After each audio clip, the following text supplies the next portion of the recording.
அஊது பில்லாஹி மினஷ் ஷைத்தானிர் ரஜீம். பிஸ்மில்லாஹிர் ரஹ்மானிர் ரஹீம். நாம் இன்னைக்கு மசாயிலுடைய பாடத்தில் 24வது தலைப்பை குறித்து நம்ம பார்க்க போகிறோம். நோயாளியின் தொழுகை அப்படின்னு சொல்லிட்டு. நோயாளியின் தொழுகை. தொழுகை தீனின் தூணாகும்.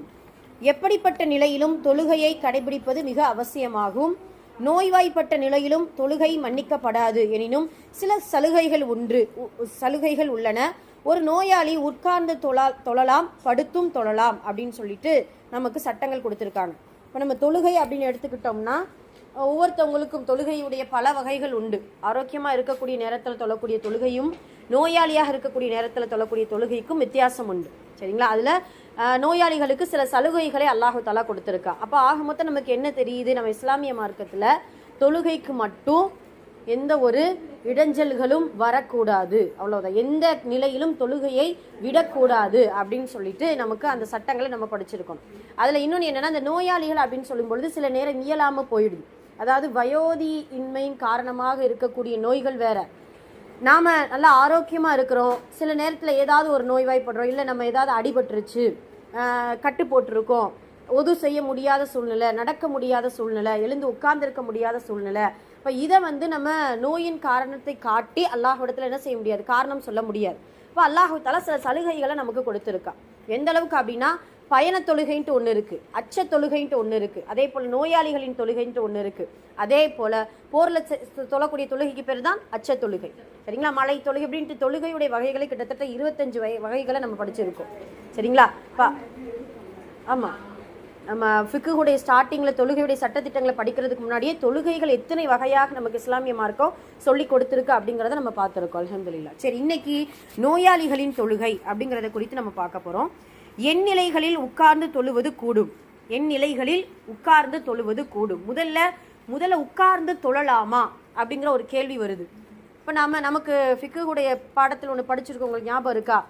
நின்று தொழ சக்தி இருந்தும் யார் உட்கார்ந்து தொழுகிறார்களோ அவர்களுக்கு நன்மை பாதியாக கொடுக்கப்படும் அப்படின்னு சொல்லியிருக்கிறாங்க. என்ன அப்படி இருக்குது இல்லையா? அப்போ அது அப்படி இருக்கும்போது நமக்கு நின்று தொழக்கூடிய அளவுக்கு எல்லாம் எவ்வளவு ஆயுள் காலத்தில் நம்ம சக்தியை கொடுத்துருக்கிறானோ அது வரைக்கும் நின்று தான் தொழணும், முடிஞ்ச அளவு.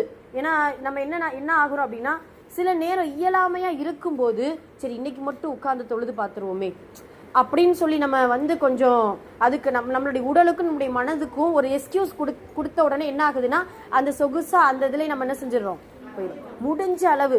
இன்னொன்று என்னன்னா, இதில் இந்த ஒரு சில ஷர்த்துக்கள் இருக்குது. இப்போ டாக்டர்ஸ் என்ன சொல்லியிருக்கிறாங்க, ரொம்ப ஸ்ட்ரெயின் பண்ணக்கூடாதுன்னு சொல்லியிருக்கிறாங்க. அதாவது மருத்துவர்களுடைய ஆலோசனையின்படி நாமளா மருத்துவத்தை நம்ம இது பண்ணிடக்கூடாது, நாமளா ஒன்று திங்க் பண்ணி நம்ம எண்ணிலேருந்து உட்காந்து தொழுதுக்குருவோம் அப்படிங்கிற மாதிரி இல்லாமல், மருத்துவர்கள் நம்மளுடைய உடல்களையும் நம்மளுடைய எலும்பு பகுதிகளையும் செக் பண்ணி பார்த்துட்டு, இந்த மாதிரியான நிலைகளில் நீங்கள் தொழாதீங்கம்மா, தொழாதீங்கன்னா நின்று ரொம்ப நேரம் நிற்காதீங்க, கொஞ்சம் ஸ்ட்ரெயின் பண்ணிக்காதீங்க அப்படின்னு சொல்லியிருந்தால் மட்டும்தான் நம்ம என்ன செய்யணும், எடுத்துக்கிறோம். இது ஒன்று இருக்குது. இன்னொரு ஒரு சில வகையினர் நம்ம எப்படி இருப்போம் அப்படின்னா, டாக்டர் சொல்லியிருந்தும் பக்தி முத்தி போய் என்ன செய்யறது, ஆமாம் இல்லை ஒரு சில நேரம் அப்படி தான் நம்ம செஞ்சுட்டு இருப்போம். இல்லை நான் என்ன எப்படி மடிக்கி தொழாதீங்க, அவ்வளோதான். அப்போ அதனால அந்த நேரத்தில் ரொம்ப நமக்கு பலகீனம் ஆயிடுச்சு, இருந்தாலும் நம்ம தொழுகிறோன்னு சொன்னால் அடுத்து ரொம்ப முடியாமல் காலகட்டத்தில் நம்ம அமல்கள் பாலாகி போயிடும். ஆக மொத்தம் நடுத்தரமாக நம்மளுக்கு உடலுக்கும் உள்ளத்துக்கும் நம்மளுடைய சூழ்நிலைக்கும் தகுந்த மாதிரியான சில ஷரத்துக்களை நிபந்தனைகளை நமக்கு கொடுத்துருக்குறாங்க. அதனால இன்ஷா அல்லாஹ் இந்த நிபந்தனைகள் அடிப்படையில் தான் நம்மளுடைய தொழுகைகள் இருக்க வேண்டும். இப்போ நம்ம சட்டம் படிக்க போகிறது நோயாளிகளுடைய தொழுகையின் சில ஷரத்துக்களை நம்ம பார்க்க போகிறோம். என் நிலையில் உட்கார்ந்து தொழுவது கூடும். 1, வியாதியின் காரணமாக நிற்க இயலாமை. வியாதியின் காரணமாக நிற்க இயலாமை, இது 1. 2வது, நின்று தொழுவதால் அதிக சிரமம் ஏற்படும் என்ற நிலை. நின்று தொழுதா ரொம்ப நேரம் நின்னா கால் சில பேருக்கு வீங்கி போயிடும். சில பேருக்கு நின்றுட்டு ரொம்ப நேரம் நின்னதுக்கப்புறம் உட்கார்ந்தோம்னா அந்த கால் மடங்க முடியாது, மடக்க ஆகாது. அது சில நேரம் அந்த எலும்பு பலகீனத்தின் காரணமாக இருக்கலாம். இப்போ இந்த மாதிரியான சூழ்நிலைகளில் முடிஞ்ச அளவு நம்ம என்ன செய்யலாம், உட்கார்ந்து தொழுவது கூடும். இதுக்கு பாதி நன்மையெல்லாம் கிடையாது, முழு நன்மை என்ன செஞ்சிருவான், அல்லாஹ் கொடுத்துருவான். 3வது, நின்று தொழுதால் வியாதி அதிகரித்து விடும் என்ற பயம். நமக்கு இருக்கும் இல்லையா, நம்ம நின்று தொழுகிறோம், நமக்கு வந்து மறுபடி கால்வலி வந்துருமோ அப்படிங்கிற அந்த பயம் இருந்துச்சுன்னா என்ன செஞ்சுக்கலாம், உட்கார்ந்து தொழுகலாம். 4வது, மயக்கம் ஏற்பட்டு கீழே விழுந்து விடுவோம் என்ற பயம் அது இருக்குது. சில ரொம்ப தலை சுத்துற மாதிரி இருக்குது, நிற்க முடியலை, நின்னாலே தலை சுத்துற மாதிரி இருக்குது அப்படின்னா என்ன செஞ்சுக்கலாம், உட்கார்ந்து தொழுகலாம் அந்த நேரத்தில் மட்டும். இதெல்லாம் நாங்கள் இங்கே கவனிக்கிறீங்களா? இது வந்து நிரந்தர நோயாளிகளுக்கு கிடையாது. நிரந்தர நோயாளி அன்னைக்கு மட்டும் நம்மளால முடியலை அப்படிங்கிற பட்சத்தில் உட்கார்ந்து என்ன செஞ்சுக்கிறலாம், தொழுதுக்கிறலாம். அடுத்து 5வது, நிற்க இயலும் ஆனால் ருக்கு சுஜூது செய்ய இயலாது என்ற நிலையில். நிற்கலாம் ஆனால் என்ன செய்ய முடியாது, ருக்கு செய்யும், அதுக்கு பேசாமல் என்ன செஞ்சிடலாம், உட்காந்து தொழுதுக்கிறலாம் அப்படிங்கிற மாதிரியான. சில பேர் நாம் என்ன செய்யறோம்னா சேரில் உட்காந்துருப்போம், சேரில் உட்காந்துக்கிறலாம், ஃபஸ்ட்டே என்ன செஞ்சுக்கிருவோம், நின்றுக்குருவோம், அப்புறம் என்ன செஞ்சுக்கிருவோம், சேரில் உட்காந்துக்கிருவோம். ஆனால் அந்த சேர் அப்படின்னு சொல்லும்போது வந்து பார்த்தீங்கன்னா ரசூல்லாவுடைய காலத்திலேயே சேருங்கிறது மாதிரிலாம் இருந்ததா, இல்லை ஏதாவது திண்டில் உட்காந்து தொழுதாங்களா, என்ன ஒன்றுமே புரியலை. அல்லாஹு தான் ஆழம். ஆனால் இப்போ நம்ம பார்த்தீங்கன்னா சில நிலைய மஸ்ஜிதுகளில் பாருங்களேன், சேர் நாட் அலௌடுங்கிற மாதிரி. ஏன்னா அதில் உட்காந்து தொழுது அங்கே அது அவங்களே ஒரு ஆக்கிரமிப்பு பண்ணிக்கிடுவாங்க. அதுலேயே உட்காந்து இது பண்ணுறதுனால முடிஞ்ச அளவு நம்ம கீழே உட்காந்து எந்திரிச்சு தொழுக முடிஞ்சால் தொழுதுக்கிறலாம், இல்லைன்னா வேறு வழியே இல்லை, நம்ம என்ன செய்ய முடியும், சேரில் தான் உட்கார முடியும். சரி, ரைட், அல்ஹம்துலில்லாஹ். ஓகே. இல்லை சில என்ன ஆகும்னா கால் மடக்க முடியாது, கீழே உட்கார்ந்து அளவு எழுந்து மறுபடியும் என்ன செய்ய முடியாது, உட்கார முடியாது. உட்கார்ந்த நிலையிலேயே தொழுகிறவங்களும் இருக்கிறாங்க அல்ஹம்துலில்லாஹ். அந்த காலத்துலலாம் இந்த சேர்லாம் அதிகமாக இல்லை. அப்போ அந்த காலத்தில் இருக்கவங்க வயசானவங்களாம் என்ன பண்ணியிருப்பாங்க, அதுதானே, யார் தூக்கி விடுவா என்ன, சரி அல்ஹம்துலில்லாஹ். அதுக்காகத்தான் இப்படியான சர்த்துக்கள். அதனால ரொம்ப சிரமப்பட்டுக்க வேண்டாம், தொழுகை விடாம இந்த மாதிரியான விஷயங்களை செஞ்சுக்கிறலாம். சரி, இப்போ இந்த 5 நிலைகள்லையும் நம்ம என்ன செய்யலாம், உட்கார்ந்து தொழுவது நோயாளிகளுக்கு கூடும் அப்படிங்கிறத இந்த சட்டம் நமக்கு உணர்த்தக்கூடிய பாடமாக இருக்குது. மேற்காணும் அனைத்து நிலைகளிலும் உட்கார்ந்து தொழுவது கூடும். மேலும் உட்கார்ந்த தொழுகையில் ருக்கு சஜ்தா செய்ய இயலுமானால் ருக்கு சஜ்தா செய்ய வேண்டும்.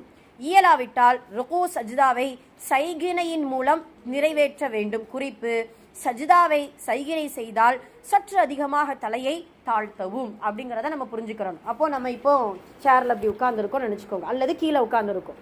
கீழே உட்கார்ந்துருக்கும் பொழுது நம்ம ருக்கு செய்கிறோம். இப்போ நம்ம இப்படி தக்பீர் கட்டி தொழுகிறோம், ருக்கு செய்ய போகிறோம். ருக்கு செய்யும்போது நம்ம என்ன செய்வோம், லைட்டாக குனிவோம். அதுக்கப்புறம் நம்ம தரையில் நம்மளால சஜ்தா செய்ய முடியலை அப்படின்னு சொன்னால் ருக்குவிலேருந்து சற்று நம்ம என்ன செஞ்சுக்கிறோம், கீழே குனிஞ்சுக்கிறோம். இப்போ சேரில் உட்காந்துருக்கோம். ரசூல்லா வந்து இதை அறிவிக்கக்கூடிய அறிவிப்பாளர் வந்து பார்த்தீங்கன்னா இம்ரான் இப்னு ஹுசைன் ரலியல்லாஹு அன்ஹு.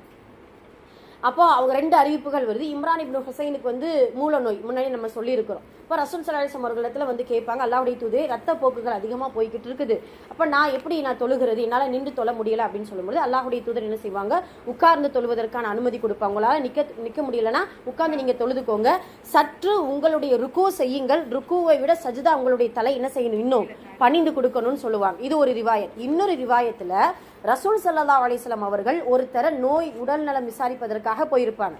அப்போ அந்த மனிதர் என்ன செஞ்சிருப்பாரு, ஒரு தலையணை மேலே சஜ்தா செய்கிறத ரசூல்லா பார்க்குறாங்க. இது இமாம் நவவி ரஹ்மத்துல்லாஹி அவர்கள் அவங்களுடைய கிதாபில் இடம்பெறக்கூடிய ஒரு சஹீஹான ஹதீஸ். ரசூல்லா அந்த தலையணை தூக்கி எரிஞ்சிருவாங்களாம், தலையணை தூங்கி எரிஞ்சிருவாங்க. நீங்க சைகினை மூலமாக தொழுகுங்க, ருக்குவோட சுஜூத் என்ன செஞ்சுக்கோங்க, உங்களுடைய தலையை தாழ்த்திக்கோங்க, ஆனா தலையணை மேல நீங்க என்ன செய்யாதீங்க, சஜ்தா செய்யாதீங்க அப்படிங்கிறத நபி ஸல்லல்லாஹு அலைஹி வஸல்லம் அவர்கள் நமக்கு சொல்லி கொடுத்திருக்காங்க. ஆக நம்ம எப்படின்னா நம்ம ருக்கு செய்யறோம், அதை விட கொஞ்சம் அதிகமாக சஜ்தா செய்வதற்கு நம்மளுடைய தலையை தாழ்த்தினால் போதுமே தவிர மற்ற ஏதாவது ஒரு டெஸ்க் மேலேயோ ஒரு தலஹானி மேலேயோ நம்ம என்ன செய்ய வேண்டாம், சஜ்தா செய்ய வேண்டாம். இதுதான் சட்டம். சரிங்களா? இதுல வேற ஏதாவது டவுட் இருக்கா? கையை நீங்கள் இப்படியெல்லாம் வைக்கவே வேண்டாம். நம்ம எப்படி நம்ம வச்சுருக்கோமோ அதே போல இருக்கும். இன்னும் தலையை சாய்ச்சி அதே போல சஜ்தா, அவ்வளவுதான். இந்த கையை நம்ம என்ன செஞ்சுருப்போம், அதெல்லாம் வேண்டாம். நம்ம பயண தொழுகையிலும் கூட அப்படிதான். நம்ம சஜ்தா செய்யறதுக்கான வாய்ப்புகள் இல்லைன்னா கையை இப்படி வைக்கிறதோ வேண்டாம். நமக்கு வந்து தலை தான் அந்த ருக்குவுக்கும் சஜ்தாவுக்கும் வித்தியாசத்தை காட்டுவது. அதனால தலையை ஓரளவு தாழ்த்துவது ருக்கு, ருக்குவை விட இன்னும் கொஞ்சம் சற்று அதிகமாக தாழ்த்துவது சஜ்தா, அவ்வளவுதான். அதனால நம்ம எதன் மீதும் சஜ்தா செய்ய தேவையில்லை. நம்மளுடைய கைகளை சைகினை, வேற எந்த சைகினையும் செய்ய வேண்டாம். நம்மளுடைய தலை தான் நம்மளுடைய சைகினை, சரிங்களா? இப்போ இந்த மாதிரியான மெத்தடில் தான் நம்ம என்ன செய்யணும், இன்ஷா அல்லாஹ் தொழுகணும். நம்ம ஒரு சேர்ல உட்கார்ந்து இருந்தாலோ, நம்ம ஒரு தரையில உட்கார்ந்து இருந்தாலோ, இந்த தொழுகையை தான் நோயாளிகளுக்கு நமக்கு அல்லாஹ் தஆலா நமக்கு கொடுத்திருக்கான். சரி, போல இந்த மாதிரியான மெத்தடில் அந்த நோயாளிகளோ இயலாமல் இருக்கும் பொழுது நம்ம தொழும் பொழுது நம்மளுடைய நன்மைகள் குறையாது, ஒன்று புரிஞ்சுக்கிறணும். அதே போல் நம்மளுடைய தொழுகையில் எந்த குறைபாடும் ஏற்படாது, சரிங்களா? ஏன்னா இது அல்லாஹ் நமக்கு கொடுத்த சலுகைகள். சில நேரம் நமக்கு இயலாமை வரும் பொழுது இந்த மாதிரியான சலுகைகளை நல்ல முறையில் பயன்படுத்திக்கிறணும். இல்லை சலுகைகள் பயன்படுத்தாமல் நம்ம எப்படியாவது நம்ம தொழுது முடிச்சிடணுன்ட்டு கட்டாயமாக அல்லாஹ் தஆலா நம்மளை வற்புறுத்தலை. அதனால இன்ஷா அல்லாஹ் இந்த மாதிரியான சலுகைகளை பயன்படுத்தி கொள்ள வேண்டும். அப்போ குறிப்பு என்ன? சஜிதா சைகினை செய்தால் சற்று அதிகமாக தலையை தாழ்த்தவும் அப்படிங்கிறத நமக்கு தெளிவாக நமக்கு கொடுத்திருக்கிறாங்க. எந்நிலையில் படுத்து தொழுவது கூடும். இப்போ நம்ம உட்கார்ந்து தொழுகிறத நம்ம பார்த்தோம். அடுத்து பார்த்தீங்கன்னா படுத்து தொழுவது எந்நிலையில் கூடும். வியாதியின் காரணமாக உட்கார்ந்து தொழவும் இயலவில்லையானால் படுத்த நிலையிலேயே தொழுது கொள்ள வேண்டும். படுத்த நிலையில் தொழுவதற்கு 2 விதங்கள் உள்ளன. நல்லா கவனிங்க, 2 விதம். மல்லாந்து படுத்து கால்களை கிபிலாவின் பக்கம் நீட்டிக் கொள்வது. கால்களை கிபிலாவை பக்கம் நீட்டினாலே நம்ம வீட்டில் ரொம்ப திட்டுவாங்க. ஆனால் தொழுகையின் சட்டம் இதுதான். இங்கே கேளுங்கள், நல்ல கவனிங்க. இதை மல்லாந்து படுத்து கால்களை கிபிலாவின் பக்கம் நீட்டிக் கொள்வது. ஆனால் கால்களை நீட்டி வைக்காமல் மடக்கி நிறுத்தி வைக்க வேண்டும். மேலும் முகம் கிபிலாவை முன்னோக்கி இருப்பதற்காக தலைக்கு தலையணை வைத்து உயர்த்தி கொள்ள வேண்டும். மேலும் ருக்கு சஜ்தாவிற்காக தலையை தாழ்த்தி சைகினை செய்ய வேண்டும். இதுவே சிறந்த முறையாகும். அப்ப மல்லாக்க படுக்கும் பொழுது எந்த மெத்தடுங்கிறது நமக்கு புரிஞ்சுட்டா, காலை நீட்டலாம். சில ரிவாயத்தில் இதில் இப்படி கொடுத்துருக்காங்க. ஆனால் ஃபிக்ஹ் சுன்னாவில் பார்த்தீங்கன்னா காலெல்லாம் மடக்க தேவையில்லை. நம்ம கிப்லாவை பக்கமே என்ன செஞ்சுக்கிறலாம், கால் நீட்டிக்கிறலாம். சற்று நம்மளுடைய தலை என்ன செஞ்சுக்கிறணும், உயர்த்தி வச்சுக்கிறணும். இது கூட முஸ்தஹபான விஷயம் கூட. கால் தான் அதனுடைய சட்டத்தில் முதல் விஷயமா இருக்குது. அப்படி நீட்டி இது எந்த நிலையில் உள்ளவர்கள் அப்படின்னா, உட்கார்ந்து தொழ முடியாத நிலையில் உள்ளவர்கள். படுக்கையா இருக்கிறாங்க, ஏதாவது ஒரு ஆப்ரேஷன் பண்ணியிருக்கிறாங்க, எழுந்து உட்கார்றதுக்கு சக்தி இல்லை யாராவது எழுந்து உட்கார வச்சாதான் நம்மளால உட்கார முடியும், ஆனால் ஆட்கள் இல்லை, வக்து வந்துருச்சு அப்படின்னு சொல்லக்கூடிய அந்த நோயாளிகளுக்கு அல்லாஹு தஆலா கொடுக்கக்கூடிய சலுகை, சரிங்களா? அப்போ நம்ம மல்லாந்து படுத்திருக்கிறோம். இன்னொரு மெத்தட் வருது. மல்லாந்து படுக்கிறதை விட நம்மளால திரும்பி படுக்க முடியுது, வலது பக்கம் நம்மளால திரும்பி படுக்க முடியுது அப்படின்னு சொன்னா வலது பக்கம் திரும்பி தக்பீர் கட்டி தொழுகிறது சிறந்தது. இதை விட மல்லாந்து படுப்பதை விட வலது பக்கம் நமக்கு மேற்கு திசையை நம்மளால திரும்ப முடியுது அப்படின்னு சொன்னா வலது பக்கம் திரும்பி நம்ம என்ன செய்யலாம், தக்பீர் கட்டி தொழுது கொள்ளலாம். ருக்கு சுஜுது நம்மளுடைய தலைகள் தான், நம்மளுடைய கண்கள் தான் ருக்கு சுஜுது. நம்மளால செய்ய முடியல அப்படின்னு சொன்னா அதுவே போதுமானது அப்படிங்கறத சொல்றாங்க. அப்ப இந்த இடத்துல கவனிங்க, மல்லாந்து படுத்து கால்களை கிப்லாவின் பக்கம் நீட்டி கொண்டு கால்களை நீட்டி வைக்காமல் மடக்கி நிறுத்தி வைக்க வேண்டும். இது சாய்ஸ். இது நம்ம முடிஞ்சளவு நம்மளால நீட்டி தான் வைக்க முடியும்னா நீட்டி வைக்கல, அது குற்றமே கிடையாது. அதை நம்ம புரிஞ்சுக்கிறோம். மேலும் முகம் கிப்லாவை முன்னோக்கி இருப்பதற்காக தலைக்கு தலையணை வைத்து உயர்த்தி கொள்ள வேண்டும். அதுவும் நம்மளால முடியலைன்னா ஒன்றும் பிரச்சனை இல்லை. மேலும் ருக்கு சஜ்தாவிற்காக தலையை தாழ்த்தி சைகினை செய்ய வேண்டும். நாம இப்படி படுத்திருக்கிறோம், மல்லாக்க படுத்திருக்கிறோம், சூரா எல்லாம் ஓதிட்டோம், ருக்கு செய்யறோம் அப்படின்னா நம்மளுடைய தலை என்ன செஞ்சுக்கிறோம், கொஞ்சம் சஜ்தா செய்வது, ருக்கு செய்வது, அதை விட கொஞ்சமாக சஜ்தா செய்வது. முதல்ல நம்ம அல்லாஹ்விடத்துல நிறைய துவா செஞ்சுக்கிறணும். யா அல்லாஹ், ஆரோக்கியமா உன்னை ருக்கு செஞ்சு, உன்னை முழுமையாக சஜ்தா செஞ்சு, உன்னை நிரந்தரமாக வணங்கக்கூடிய வணக்கசாலியா என்னை நீ ஆக்கி கொடு அப்படின்னு துவா செய்யணும். இல்லை இயலாமை ஒரு சில காலகட்டம், ஆனால் இது ஒரு அல்லாஹுடைய ஒரு அதாபு அப்படின்லாம் நினைக்கவே வேண்டாம். இப்போ இப்படியான சூழ்நிலையில் இருக்கக்கூடிய மக்கள் எல்லாம் நம்ம பார்க்குறோம். நமக்கு அல்லாஹு தஆலா மாதல் அல்லாஹ் பாதுகாக்கணும். இருந்தால் அந்த சூழ்நிலைகளை அல்லாஹ் நமக்கு ஏற்படுத்தி கொடுத்தால் கூட தொழுகையை இந்த முறையில் நம்ம இன்ஷா அல்லாஹ் என்ன செஞ்சுக்கிறாங்க, தொழுகும் பொழுது அல்லாஹு தஆலா அதற்கான நன்மையை முழுமையாக கொடுப்பான். சரி, அதுக்கடுத்து 2வது மல்லாந்து, அதாவது அது தப்பு இல்லை, அது இங்கே கேளுங்களேன், கிபிலாவை முன்னோக்கி இப்படி கால் நீட்டி உட்கார்ந்துருக்கோம் அப்படின்னா குற்றம் நமக்கு எழுதப்படாது. அதே போல கிபிலாவை நோக்கி கால் நீட்டாம இருந்தா நன்மை நமக்கு எழுதப்படாது. முஸ்தஹபான ஒரு விஷயம், ஒரு கண்ணியம் கொடுக்கிறோம். என்ன ஒரு பெரியவங்க இருக்கிறாங்க, அவங்களுக்கு முன்னாடி இப்படி நம்ம கால் நீட்டி உட்காருவோமா? உட்கார மாட்டோம்ல.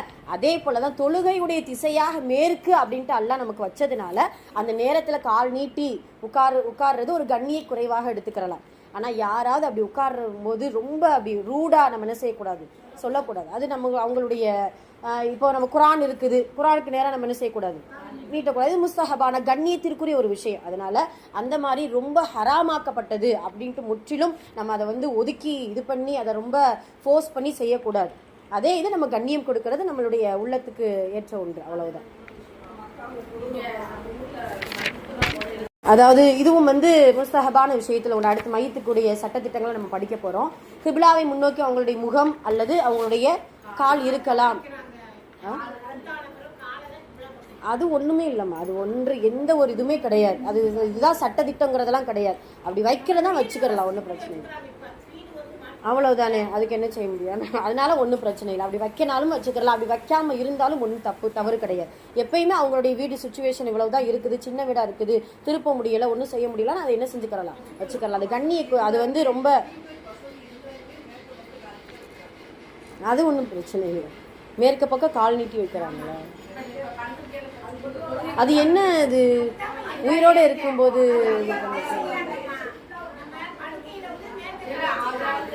சரி, அல்ஹம்துலில்லாஹ், ஓகே, ஹைர். அடுத்து படுத்து தொழுகக்கூடிய இரண்டாவது மெத்தட், இரண்டாவது முறை, முகம் கிப்லாவை நோக்கும்படி ஒரு கணித்து படுத்து கொண்டு தொழ வேண்டும். மேலும் வலதுபுறம் ஒரு கணித்து படுப்பது சிறந்தது. படிச்சு சொல்லிட்டோமா? அப்போ நம்ம என்ன செய்யலாம், முடிஞ்ச அளவு மல்லாக்க படுக்கிறத விட நம்மளால ஒரு கணித்து நம்மளால வலது பக்கம் படுக்க முடிஞ்சா தாராளமாக படுத்து தொழுவது. மல்லாந்து படுத்து தொழுவதை விட வலது பக்கம் ஒரு கணித்து படுப்பது ரொம்ப சிறந்தது அப்படிங்கிற இரண்டாவது விஷயத்தை சொல்லிட்டு இன்னும் சொல்றாங்க பாருங்க. படுத்த நிலையில் தலையால் சைகினை செய்யும் தொழ இயலவில்லையானால் தொழுகையை பிற்படுத்த வேண்டும். இது கடைசி கட்ட நிலை, ஒன்றும் செய்ய முடியலை, அசைக்க முடியலை, நம்ம அப்படிதான் நம்ம படுத்திருக்கிறோம், ஒன்றுமே செய்ய முடியலை அப்படிங்கிறவங்களுக்கு ஒரு கேளுங்களேன். அப்படி ஒரு பகல் ஒரு இரவை விட அதிகமாக இதே நிலை நீடிக்குமானால் விடுபட்ட தொழுகைகளை கவா செய்ய வேண்டிய அவசியமில்லை.